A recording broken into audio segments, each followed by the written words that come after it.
The desert wind bites, cold before dawn. It's 610 CE. Inside the small cave of Hira, a man kneels, wrapped in a coarse cloak. His name is Muhammad. He has spent 40 years seeking truth in the vast silence of the Arabian sands, a world drowning in idols and injustice. He feels a presence. Then a command, clear as a bell. Recite. His heart pounds, not with fear, but with a profound, terrifying certainty. This is not a dream. This is a message from beyond, a single undeniable truth that will echo across centuries, shaping billions of lives. This moment, in a barren land, ignites a spiritual revolution. It challenges everything his people believed, everything they practiced. It demands a new way of seeing God, of understanding their place in the universe. From this revelation, 5 fundamental principles will emerge, 5 powerful ways to live, to connect, to purify, to belong, to journey. Simple actions that demand immense dedication, that promise peace and purpose in a chaotic world. They are not rituals for show. They are the very framework for a life lived in devotion.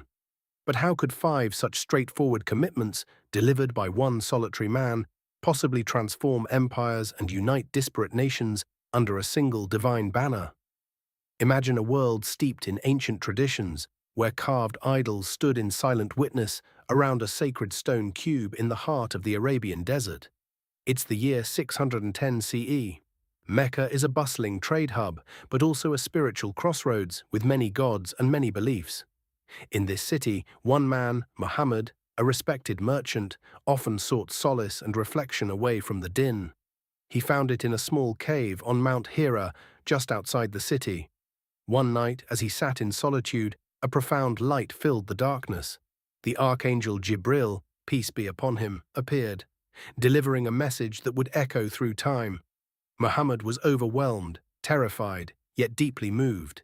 He heard a voice command him to read. The message was clear. There is only one God, Allah. This was Tawheed, the oneness of the divine, a radical concept in a polytheistic world. This revelation, received directly by Muhammad, became the bedrock of Islam. The Shahada, the declaration of faith itself. There is no God but Allah, and Muhammad is his messenger. This single, powerful truth began to reshape minds, one heart at a time, but it would face immense resistance. Years passed, a decade marked by growing tension and hardship for the nascent Muslim community in Mecca. By 620 CE, the persecution was fierce, but even in the face of immense challenge, divine grace appeared in an unimaginable way. One night, the Prophet Muhammad embarked on a miraculous journey known as Isra and Mi'raj. From Mecca, he was transported to Jerusalem, then ascended through the heavens, a journey beyond human comprehension. It was during this celestial ascent, in direct communion with God, that the 5 daily prayers, known as Salah, were commanded. Imagine the weight of this moment, a direct line, established for all believers, 5 times a day, connecting earth to the heavens. When Muhammad returned, the command was clear. He taught his companions how to perform these prayers, guiding them through the precise movements and recitations. These prayers became a constant rhythm, a pillar of discipline and devotion, grounding believers in their faith even as they faced an uncertain future. By the summer of 622 CE, the oppression in Mecca forced the Muslims to seek refuge. They migrated to Medina, a city ripe for a new kind of community. Here, in the early days of 2 AH, 623–624 CE, the fledgling society began to thrive under Muhammad's leadership. It was in Medina that the next pillar was revealed. The command came for all able-bodied Muslims to fast during the blessed month of Ramadan, a practice known as Sawm. For an entire month, from dawn until sunset, food, drink, and other worldly desires were to be abstained from. This wasn't just about hunger, it was a profound spiritual purification, a yearly reset button for the soul. It taught self-restraint, empathy for the poor, and a heightened awareness of God's presence. As the sun set each day, the community gathered to break their fast, sharing meals and strengthening their bonds, facing the new day with renewed spiritual energy. But even with communal prayer and fasting, the Prophet Muhammad knew a truly just society needed more than individual devotion. A community thrives when its members care for one another, especially the most vulnerable. So from 2AH onwards, another crucial pillar began to take shape in Medina: Zakat. This wasn't just charity, it was an obligatory annual giving, a specified portion of a Muslim's wealth, typically 2.5% of savings and assets, to be distributed directly to the poor, the needy, and those in debt. It was a radical economic system designed to prevent wealth concentration and ensure social safety nets. Imagine the immediate impact on a society where the rich were mandated by God to uplift the poor, ensuring no one was left behind. Zakat became a living testament to the community's commitment to fairness and compassion, binding hearts together. But the challenge remained to unite all Arab tribes under this new banner of justice. 9 years after the migration to Medina, in 9AH, 630-631 CE, after years of struggle and eventual triumph, the city of Mecca finally opened its gates peacefully to the Prophet Muhammad and his followers. The idols around the Kaaba were removed, restoring it to its original purpose as a house of worship for the one God. With this monumental victory, the final pillar was commanded: Hajj, the pilgrimage to Mecca. This sacred journey, to be undertaken at least once in a lifetime by every Muslim who is physically and financially able, was not merely a trip. It was a reenactment of the spiritual struggles and triumphs of prophets before them, a gathering of humanity in unified devotion. The rituals were outlined, from circling the Kaaba to walking between Mount Safa and Mount Marwa, each step laden with meaning and history.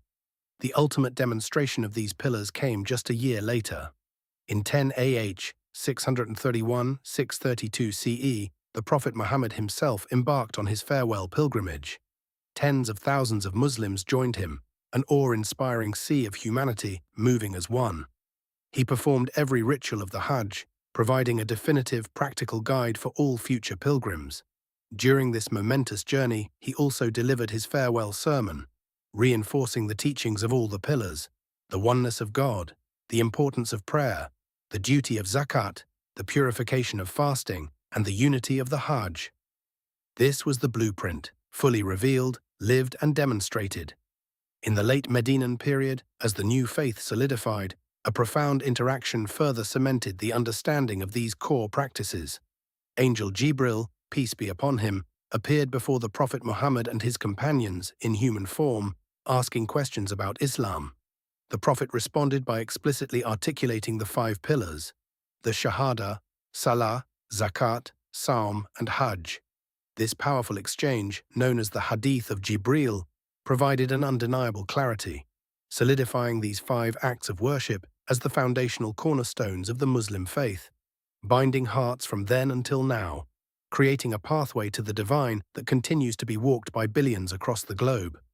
We've now walked through the Shahada, Salah, Zakat, Sawm, and Hajj, the 5 pillars of Islam. But these aren't just ancient rules or historical concepts locked in textbooks. They are living, breathing practices that, even today, profoundly shape the daily lives of nearly 2 billion people across the globe. Think about the quiet, powerful declaration of faith in the Shahada, a personal commitment whispered or shouted across continents.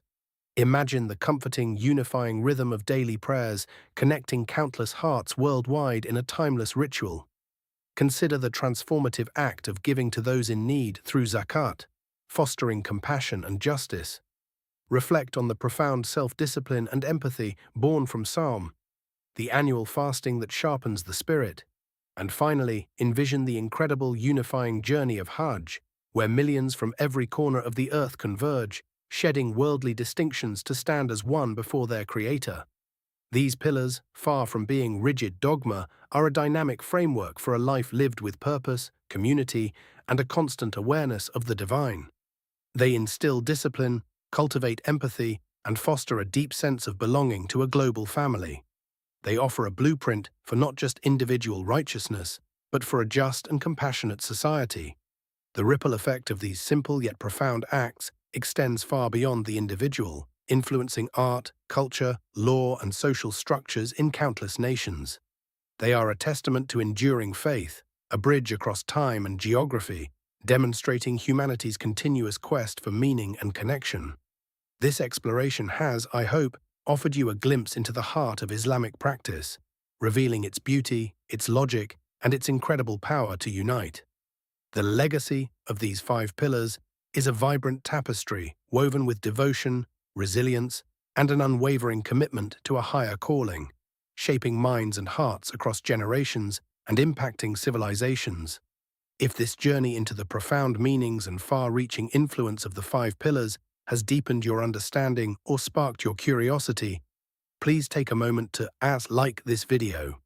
Your engagement helps us share these important insights with a wider audience. And for more explorations into the rich tapestry of global faiths, history, and culture, don't forget to subscribe to us and to our channel and hit the notification bell so you never miss an update.